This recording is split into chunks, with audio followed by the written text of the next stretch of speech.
few stories to cover in this video. Now I'm going to try to be as quick and precise as possible.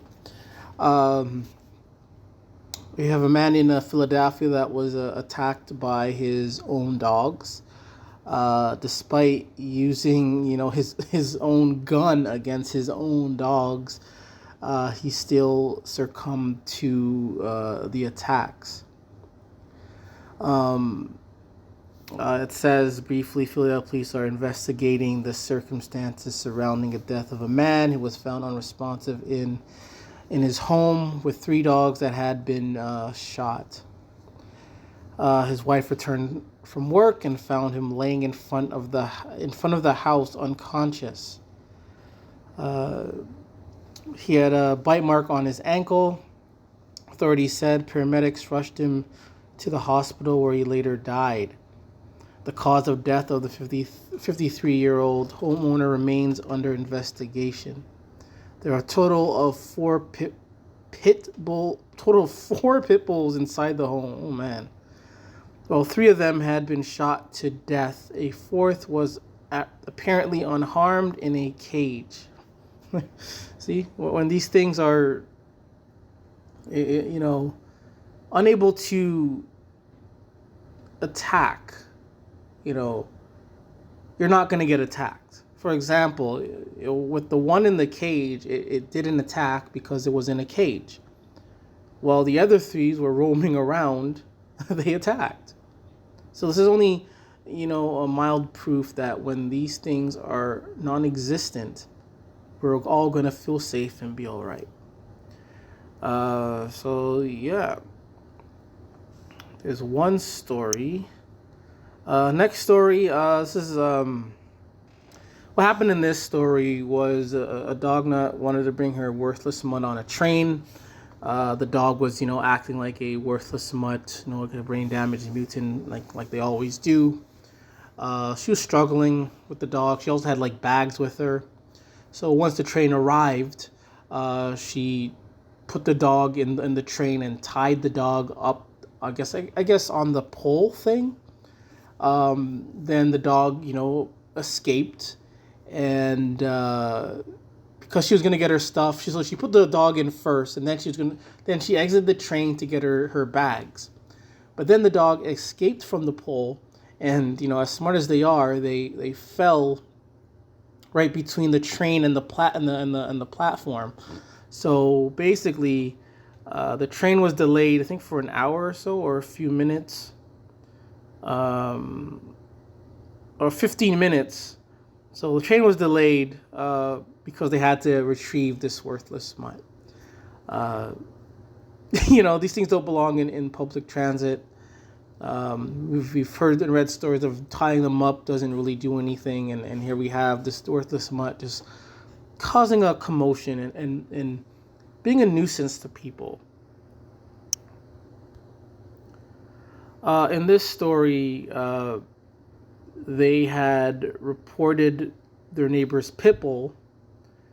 Our neighbor got a purebred pit bull, and their young teenage kid always walked the dog unleashed. It has attacked our dog twice, but thankfully he was no match for for their worthless mutt. I tried to warn the kid many times to leash the dog, but he continued to walk unleashed. I mean, this is the mindset. Even though it's a kid, this is the typical mindset of a dog nutter, of a pit nutter. Then 3 weeks ago, it lunged at at their worthless mutt again, and they reported it to animal control, and they warned the neighbor. It's now been 3 weeks since the incident, and they no longer let the dog off leash. So I think it was another story. It was another story where I read that they had. I think there was a dog that was unleashed and may have bitten someone, and they reported to animal control. And animal control again, they basically did nothing. They did nothing. They just gave the dog right back to the owner. So it's pretty common, but it's always good to share these stories. Let you guys know that these are the type of things that happen around the world on a daily basis within this dog culture. In this story, a 1-year-old child mauled in face by the family's pit bull. This happened in Italy. A dog attacked by the family dog. 1-year-old boy was admitted to the hospital with head and facial injuries after being mauled by the family pit bull. It happened a few days ago in an apartment in their neighborhood. Tragically, was narrowly avoided thanks to timely providential intervention of someone who removed the dog before it was too late. So I'm guessing it was like, a stranger removed the dog, maybe.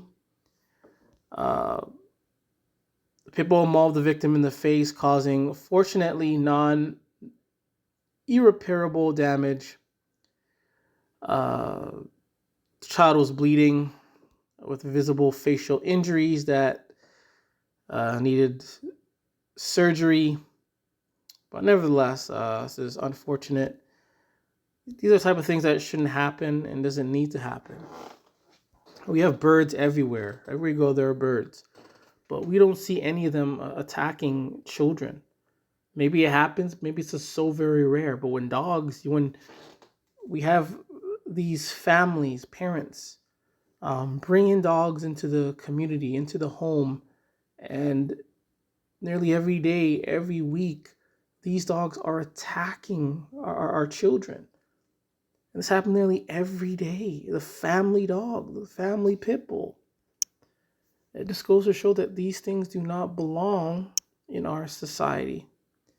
I think that's all I'm going to share. No, I think there's something else I wanted to share. Yes. Here it is. So this was in North Carolina. A woman is charged with murder after 17 dogs kill a 73-year-old man. Man, this dog culture is sick. It's full of, people that are suffering mentally. To want to own even one is something, but 17, to have these in your possession, to be around 17 dogs, that is a problem. That is worse than an addiction. That's a problem. The last one. There's one more. Oh, this is the one I wanted to share. when I I know it's not funny, but sometimes when you read stories like this, you just have to chuckle a little bit. Service pit bull, mind you, service pit bull. One of those, therapy dogs, service dogs. I don't care what the difference is, but service pit bull mauls a dog and multiple people while working. Oh man. And then they're like, unfortunately, the worthless mutt had to be euthanized today for attacking another dog. So they're kind of saying like, it's a pity, sorry, that their worthless mutt had to be euthanized for attacking. Like they're sad about it. Due to her breed, we couldn't risk it happening again. Okay. She became very active and ended up hurting another dog and I guess other people too. While the other dog, she was a wonderful dog. They always do this. If these things are so wonderful, why did it attack? Again, I'm not sticking up for the other worthless mutt, but why did it attack this other dog if it's so wonderful? But they always do this type of things. Always look for ways to protect these worthless mutts. Even when they do kill someone or another dog, another animal, they will use various tactics to protect, to praise, to honor, to tribute these dogs who have killed life, ruining other lives, other families. Man, I was at a funeral the other day, and long story short, I'm not gonna get too deep into it, but a lot of families were crying. I'm gonna say it for another video. But anyways, Tim Watson, it's okay to hate dogs.